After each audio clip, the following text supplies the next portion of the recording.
What's going on with y'all boys on YouTube, man? It's your boy Sammy 2 times back at y'all with another video, man.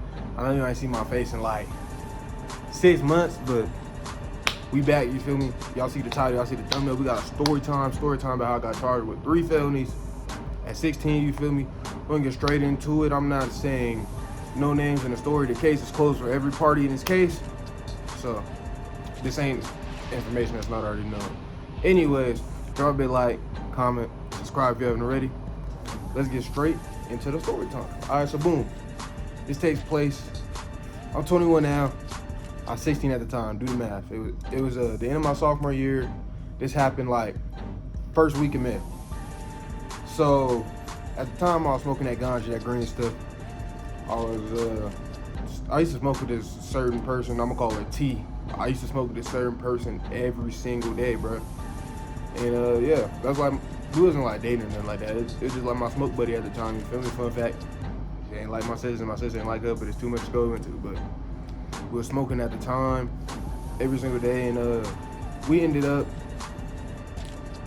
being in gym class together, and she was like, I know this dude, he got a lot of green stuff, that ganja, and he also got dabs, if you know what dabs are, you feel me? If you don't know what dabs are, it's okay. And he was known for selling ganja, so we knew he had some money on him. And at this time, I wasn't in the mind frame I am in now, so I was like, I'm with it, let's do it. So we ended up making a plot with R. T and R are brother and sister. So me, T, and R made a plot to go get the green stuff, the munions, and the dabs. You feel me? So we chose to go ahead and do that. So boom, we link up with R, and we come up with the plan for me and T to tell the people that we were supposed to be robbing that we want to smoke or match. If you don't know what match is, it's when one person brings a ganja, the other person brings ganja, and you get lit together, basically, if you know what I mean. So boom, this is when I was smoking at the time, y'all. The boy been clean for a whole year, but this is when I was smoking at the time, and we basically got at him, agreed to match. Crazy part is we was matching at a church, bro. You need to leave. Like, when I think about it now in the mind frame now, I would never do nothing like that, but it just shows you how much God can grow you. But boom, we had planned to rob him right there where we were supposed to be smoking in, like, kind of the back area of the church. So the plan was for R, the brother, to come and act like he was robbing all of us, even though me and T knew.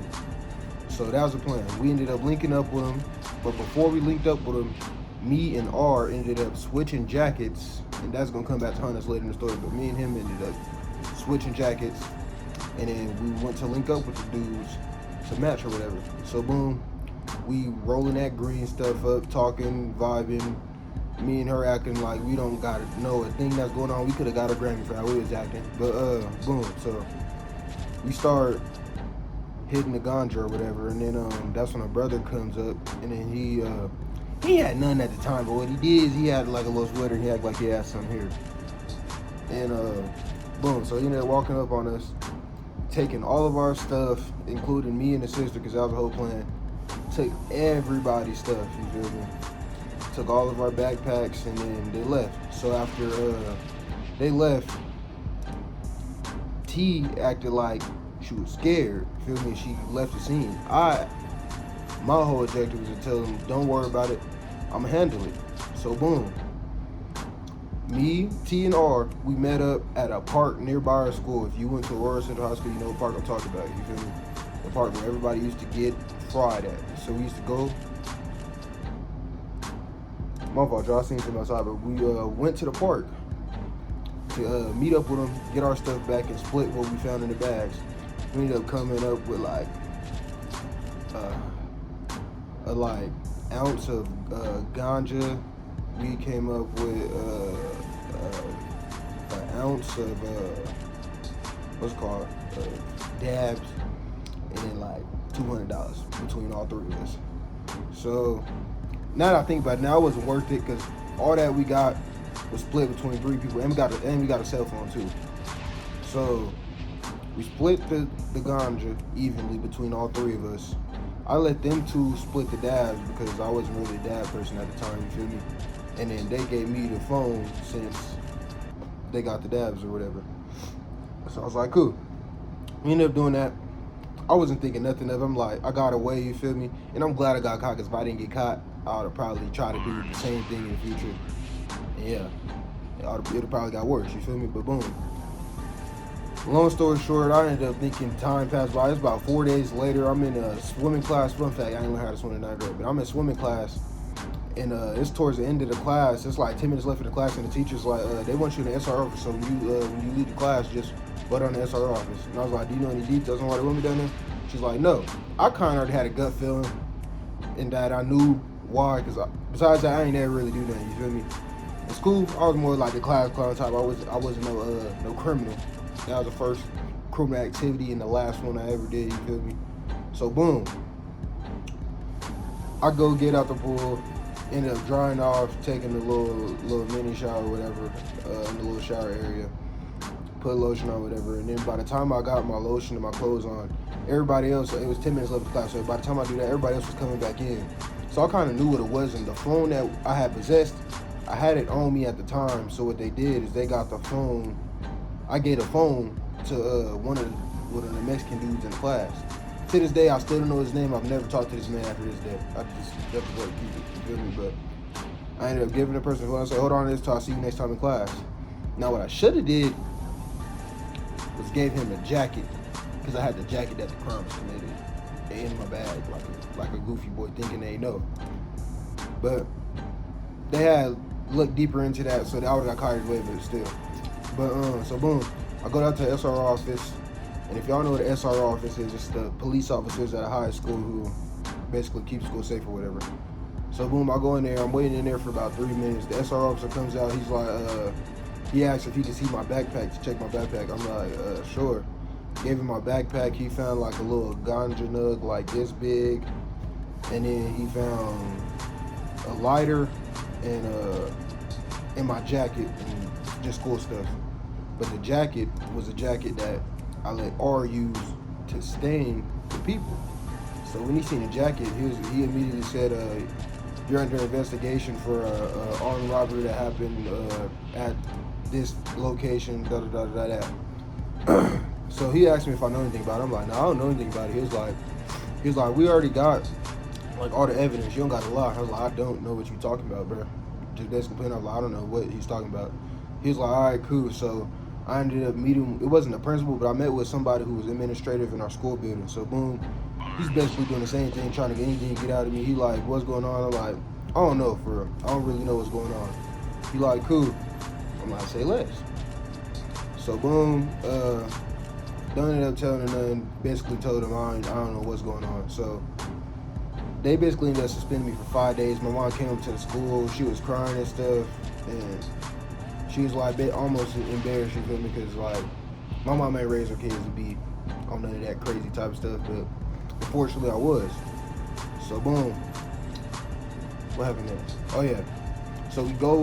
My mom was basically chewing my ear out the whole car ride on the way to her house. I don't know at the moment, but she's taking me to my house, to her house, to grab some of my clothes because I'm spending my whole suspension week with my dad at my dad's house. So boom, basically I ended up spending that whole that whole 5 days at my dad's house. And if you know my dad and you know me, he's real like military oriented, like it's yes sir, no sir, stuff like that, you feel me? So when he found out I was on that, he didn't take that very friendly. Now I get out of the car and he was telling me, he was like, so we just rob people now? I was like, nah, I'm just trying to play it out. And basically I was telling him, nah, I don't think it's cool, whatever. He was like, you must, because you didn't got caught or whatever. And I was like, nah, that wasn't me, ain't nothing happened with it. And then basically he was like, yeah, all right, send me in the house. But first he asked for my phone, but I didn't even have my phone because my mom had already taken it, so my mom handed him the phone. And he was like, this whole week you gonna be, basically that whole suspension, that 5 day school week, It wasn't no chilling, laid back, doing nothing. I was walking dogs and cleaning the whole house by myself 24/7. And I had 2 other celebrities in the house. That whole week they didn't have to clean because I got in trouble. You feel me? But basically, I get through my week of suspension. I come back to school after that week. It was probably like May 12th when I came back. I think I got suspended on like the 7th. It was like no, I got suspended on like the 5th. I think it was like a Friday. And I ended up coming back 5 days later. It was like the 12th or something like that. So boom, I ended up coming back, finishing off the school year. I didn't know at the time, but I appreciate the officer now. And I seen the officer in Walmart a couple years ago. And I shook his hand. I told him I appreciate him because I had a warrant at the time for my arrest. From the time I went back to school all the way to the end of the school year, he let me go to school for the remainder of the school year without arresting me. He had a whole warrant for my arrest. So I appreciate, bro, or whatever. But boom, that ends up happening. And then I want to say, I remember the exact date. It was in the summer break. And then June 5th, I'm chilling at my sister's house. I think this was 2019. Yeah, it was 2019. June 5th, 2019. This whole storyline and from May and June is 2019. It was like June 5th, 2019. I remember I was chilling at my sister's house. I low-key forgot about it. I'm like, oh, I'm chilling. They ain't got nothing there. They was a been got me. Boom. So my mom calls me. I guess the police had got her address and went to her house and basically told her, we have a warrant for your son's arrest. We had people waiting outside, waiting for him to come out for the past, because at the time I was at my sister's house for like 4 or 5 days. They said for the past 2 days we have people outside, and they was just going to arrest him as soon as he came outside, but he hasn't came outside, so we're going to give you 24 hours to turn him in. And then she was like, all right, so she calls me after the police leave her house, and she's like, basically, we got to turn you in tomorrow. Now I'm on the phone, I'm trying to act hard, I'm like, we got to turn you in tomorrow. I'm like, all right, just let me know when you get here, mom, this, that. Boy, I ain't gonna lie, I got on the phone, crying like a mud, boy, like, I was trying to act tough on that phone, but I ain't gonna lie, that's when reality set in when I got on the phone. I wasn't like scared or nothing, I was really just more like frustrated because of the situation I put myself in, you feel me? But boom, I get my little tears out, my mom ends up coming to get me, and then everybody in my immediate family knew. My mom got 6 kids. All my immediate family knew that what was going on with me, so everybody came over to my second older sister's house.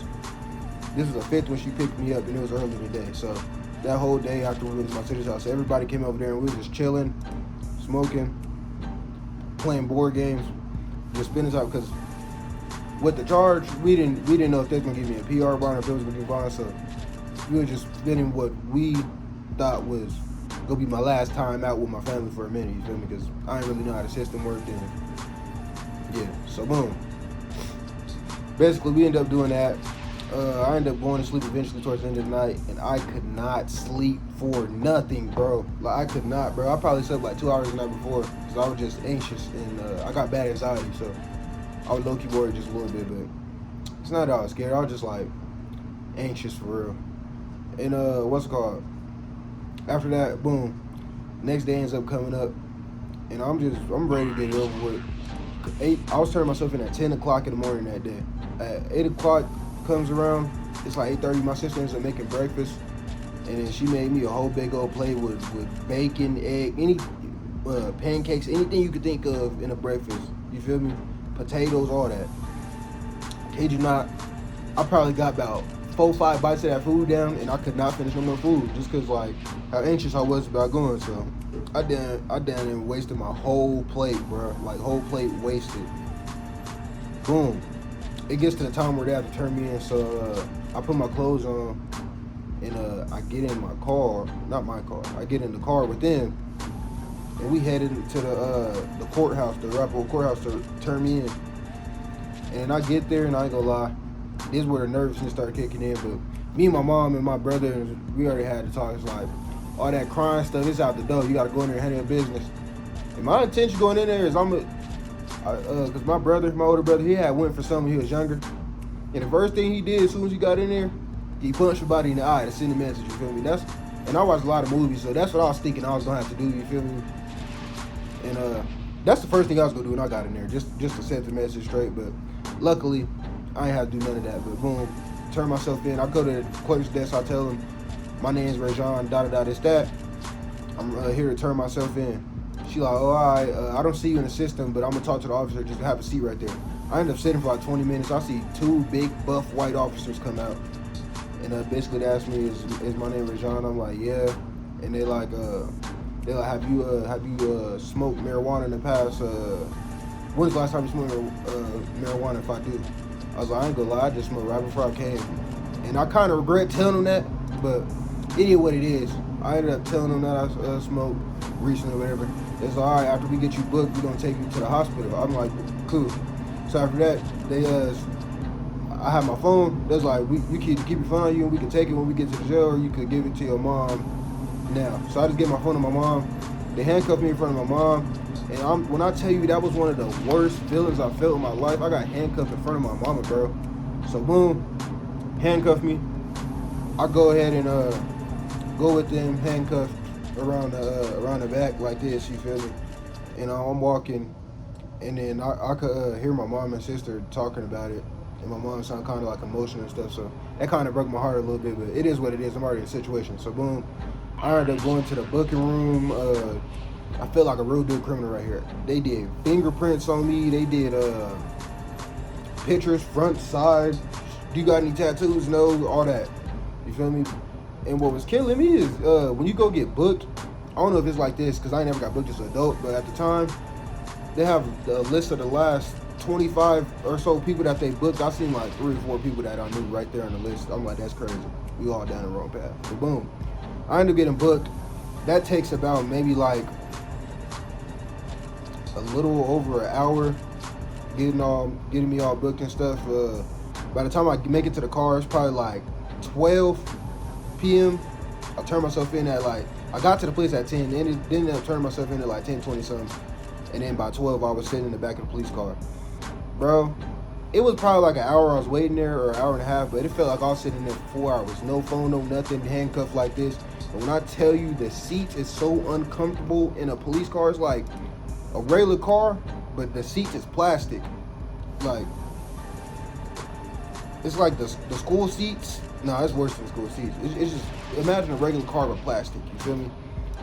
I'll probably put a picture right here if I feel like editing it. But boom, I ended up finishing getting booked, and he was like, all right, we got to take you to the hospital to get your levels. They take me to the Centennial Hospital to get my levels, and when we get there, I'm thinking he about to take my handcuffs off so I could just walk in there and get my levels. I'm like, hey, you can take these handcuffs off before we go in there? He's like, nah, bro, you got to go in there with your handcuffs on. I was like, why? He's like, so you don't run. I was like, bro, I promise you I can run. Just take them off. He's like, nah, that's not what we're going to do. I was like, damn. So I'm walking in there with my cuffs on me behind my back. I'm looking like a criminal. And like, it was a lot of like Caucasian people in there, bro. So I'm real life looking like a criminal. Walk in there, they get my levels and all that. And then when I got in there, they took one of my cuffs off and put the other cuff on the, I think like a chair that could move, or like a bed. I don't really remember. It was a long time ago. But they cuffed me to something to where I'm only cuffed one hand, and then they gave me like a cup of water. I had them give me like 2 refills. And then after we got my levels, I got in the car. And we already in Centennial, and the jail I was going to, or the juvie, it was in Centennial already, so we could go get to the juvie, you feel me? We get in there, and we're doing more booking stuff and getting my uniform on for the juvie stuff. So they asked me a couple questions about my basic information, this and that. I give those answers to them, whatever, about my basic information, where I live, all that, this, that. And then, boom, I ended up talking to these ladies, and they was basically telling me to tell them about myself outside of the situation I was in, because it would make me look good in court or whatever. So I did that. And then that's when it was time for me to put my jumpsuit on. No, I lied. I ate first, because it was about time for like dinner around that time, and they knew by the time I was done booking I wasn't going to make it for dinner, because I had dinner early as hell where I was at. So they do the dinner, they give me the little dinner or whatever. I don't even remember what it was, to be honest with you. I ain't gonna lie, but they gave me little dinner. It looked just like a school trip. But give me dinner or whatever. And then it was time for me to take my civilian clothes off and put their clothes on. And I remember the lady told me, she said, if your socks ain't all white and your drawers ain't all white, then you gotta use our drawers type shit. I said, what? She said, yeah, if your stuff ain't white, you gotta use our stuff. I'm like, all right. So she gives me a gown and takes me to the holding cell. Now I was underage, so they can't look through and watch us change, you feel me? But I go there, take my clothes off, put the gown on, and then I come out and just basically show her that I have nothing on or whatever. And then that's when she gave me the jail clothes. I put them on. I'll never forget. It was some tan pants, with a white beater under, and a black collar shirt at the top. Where how was that is the foot, if any of y'all know what that is, who live in my city, you feel me? And then got there, finished my little book or whatever, and then they're about to take me to general population. I get there, and I'll tell you, my mindset when I get in there is the first person to try me, I'm just gonna punch him in the nose. That's what my brother did, so that's just what I'm gonna do, you feel me? But luckily, that ain't happened for me, but y'all see. So I walk in general population. When I walk in, everybody in the whole pod is locked up. A pod, I'll show you what a pod looks like right here. A pod is just where everybody is housed, because there's different pods in the jail. A pod is just, it's almost like a big, it's almost like a, it's almost like an apartment, but like an apartment complex, but like smaller places. I don't know, but you'll see the picture right there. So boom, I get there, they're walking me to my cell. My cell is upstairs, so I'm literally walking past everybody, all the inmates downstairs and all the inmates upstairs, because my door is like the second to last door on the back side. So I walk up the stairs, go to the right, go around, and I'm walking there, and I'm seeing everybody look at the window, and I'm like, oh, Lord, I'm going to have to punch somebody in the nose. Luckily, I did, you feel me? But I get there, they had, before I walked in, they gave me all my essentials. They gave me a sheet, a pillowcase. Inside the pillowcase, I had a mini tube of toothpaste, a mini toothbrush, and a mini comb. So I get there, laid a little stuff across my bed, and then and the rule was you have to leave your shoes outside the door. So I took my shoes up before I walked in the cell. And then after I got settled and stuff, Dad let everybody out. And then I wasn't really trying to come out of my room because I was really irritated that I put myself in a situation. So somebody I had knew from elementary school, they recognized me. And he's like, oh, what's up, bro? Understand what you in here for? And we was basically, don't ever do this if you're ever, don't ever tell anybody what you're in there for if you really do go, but we ended up telling each other what we both had going on, the reason we was in there. And then, yeah, he was like, all right, bro. So he took me downstairs, and then he introduced me to all his homies he was cool with in a pod. So I'm like, all right, cool, we chilling. So I shook all his homies up, whatever. He told me who they didn't like in a pod. I was like, all right, cool. I was like, bet. So then we just chilling at this point. It's about, I want to say, late 5-something p.m. at this time. So we end up chilling, and we just chilling outside the cell, vibing until like 8 o'clock p.m. that night. Right before we went to sleep, I remember they gave us this big old cookie. Like it's a cookie like this big, and it's a big old. I had a peanut butter. I don't know if all of them was, but I had a peanut butter cookie. And then I ate it, probably like half of it, and I didn't want it, so I gave it to somebody else, and they smashed it. And then they was like, everybody on level 1, it's time for lockup. I'm looking around, I'm like, oh, I'm chilling. I ain't going there. They're like, hey, you level 1. It's your first day. You got to lock up at 8. And then all the dudes who've been there was like, yeah, bro, you got to lock up at 8, bro. It's your first day. I'm like, yeah. So I go upstairs, and then bro who I knew who walked up to my cell, he had walked behind me, and he was like, here's this book, bro. And he gave me a book, and he's like, you don't need this. You're going to be bored. I was like, all right, bet. Good looks. So I get in my little cell. They lock me up. And then the whole time I'm in there, I'm doing nothing but laying down, doing little bitty push-ups and reading the book. So I get to doing that. First I walk in there, I'm laying down there first. I can't go to sleep. All right, let me get up. I start doing some push-ups. I'm like, maybe I'll do push-ups to tire myself out and go to sleep. That didn't work either. So I start reading the book.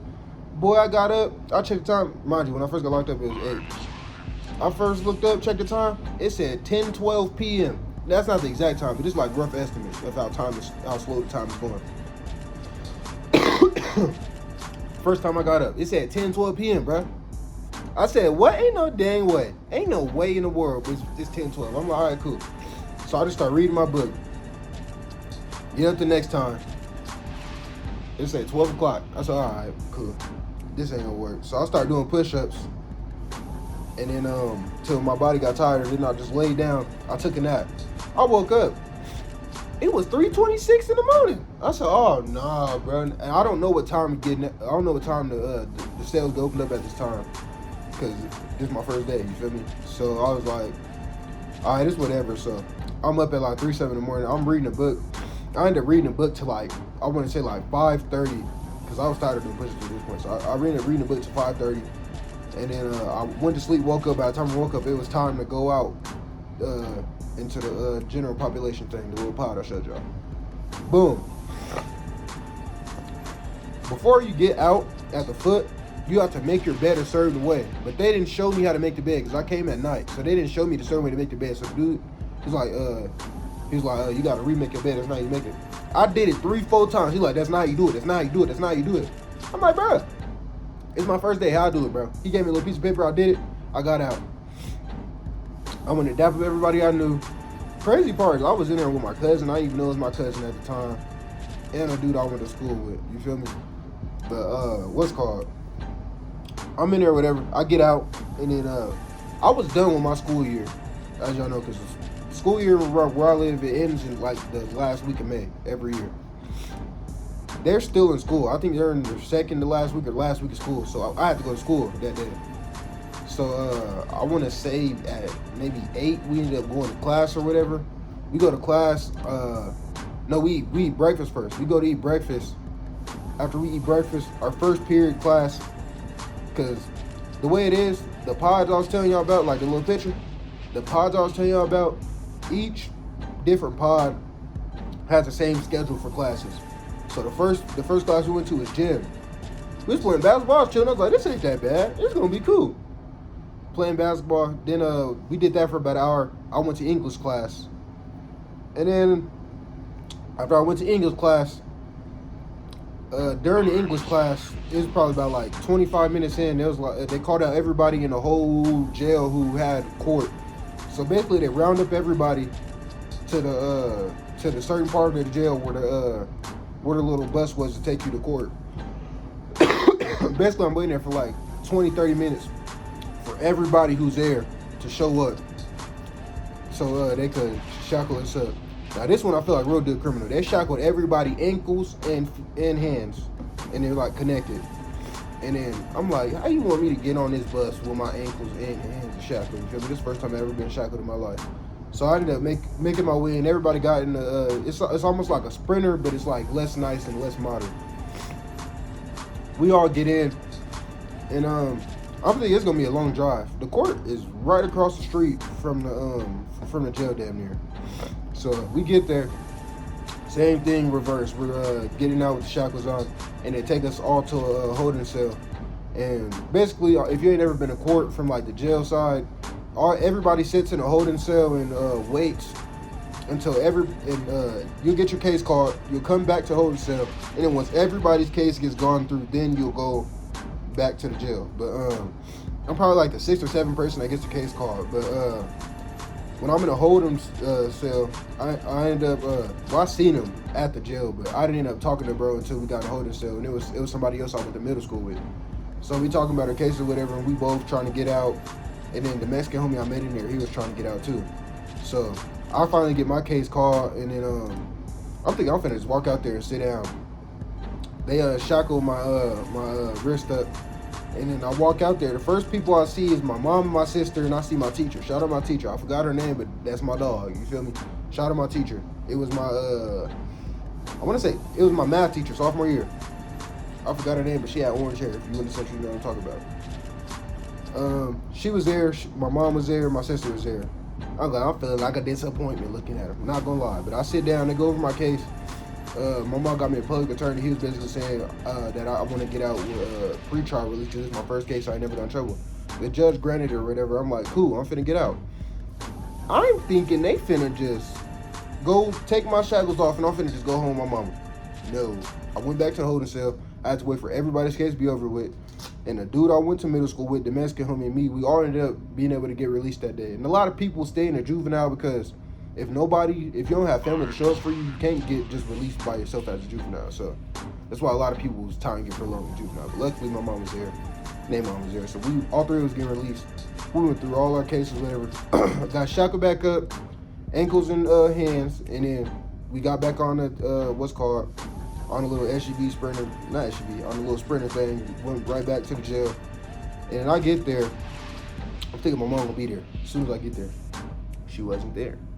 So they take me back to my pod, and then I'm like, yeah, bro, I'm about to get released. I'm talking to the little, I don't know if you call it correctional officer when you in juvenile, but I'm talking to him. I'm like, yeah, I'm about to get released. My mom on the way.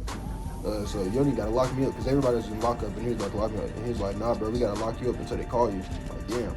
So he locks me up, and then I was probably in there for like an hour, but it felt like at least 12 hours. I'm not gonna lie. It felt like at least 12 hours. I was sitting in there. My mom finally gets there, and they let me know I'm about to go, and then I end up leaving.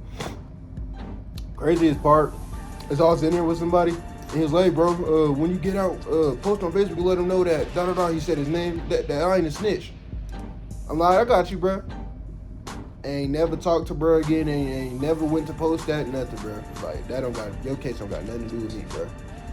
Anyways, I ended up getting out, boom, went to the front, did the same thing when I got booked, reverse is putting on my civilian clothes, and then after I finished changing my civilian clothes, I seen the two people, R&T, that I had caught the case with, and they was just now getting booked into the jail while I was leaving, and then the vibe was just weird. We was both looking at each other crazy as hell, but I ended up seeing my mom, and then I had to she had to sign off for me to get out with all the conditions of the pretrial release.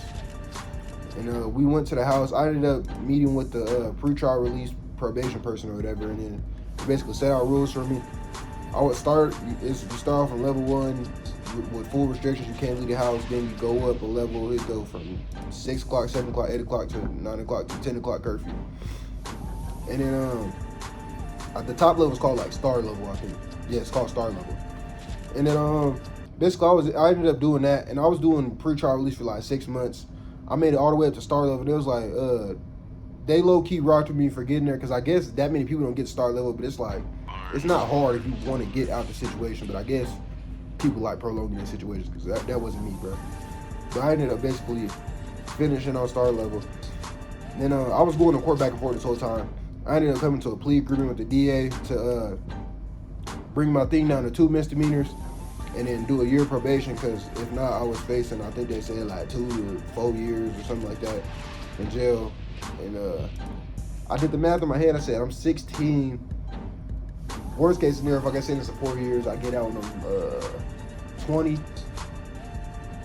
I'm going to go to the county. I'm good. So I'm like, nah, I'm gonna take that plea. So I took the plea for 1 year probation. Probation started right after that. The case started in, if you know Colorado, the case started in Aurora, you feel me? But I went through 7 months probation. During probation, you're just basically checking in with your probation officer, doing P tests to make sure you're not smoking or drinking or anything like that. And then I did that for 7. Oh yeah, also I had to take a class. I see more people I knew there, but I had to take a class or whatever. And then I ended up taking the class, and then that's probably like 7 months into my probation. I had moved to Montbello, and the area I moved in was like right down the street from the Denver probation thing. So they ended up switching my case over to Denver.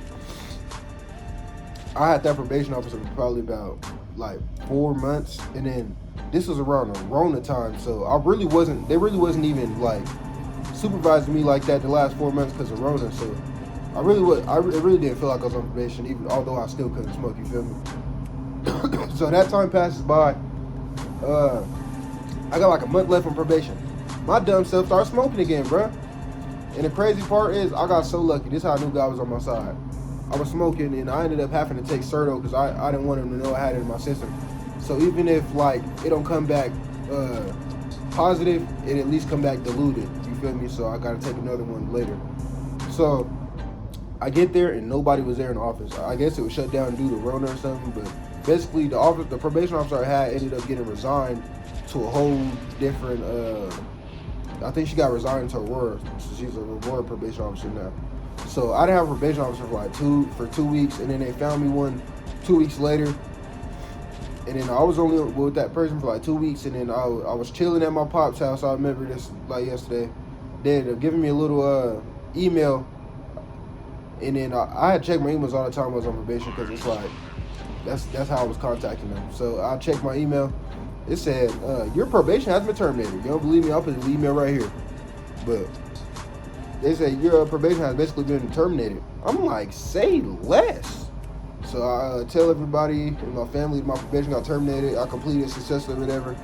And I ain't gonna lie, I smoked like 3-4 Blizzy Ox, and yeah, that's how everything went down. That's how I ended up getting charged with 3 felonies as a 16-year-old. You feel me? But I learned from it, and I'm not that person no more because I found God, and I will never be that person again. But that's just a story. That's just a little story.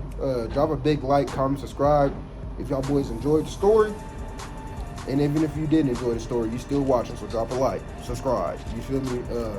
Your boy is back consistent. I just had to get my life together. If y'all don't know, I'm in a new apartment now and all that. You feel me? When I get it finished, I'll be doing a little tour or something like that soon. But yeah, I got my own apartment now. And yeah, your boy living. You feel me? Turned 21 not that long ago. Your boy grown, living. But no, on a serious note though, drop a big like, subscribe if you haven't already. Let me know if y'all boys enjoyed the video. And even if you didn't, drop a like I said. But yeah, we're gonna get up out of here. Until next time I see y'all boys, it's been your boy 72 times. And yeah, God bless.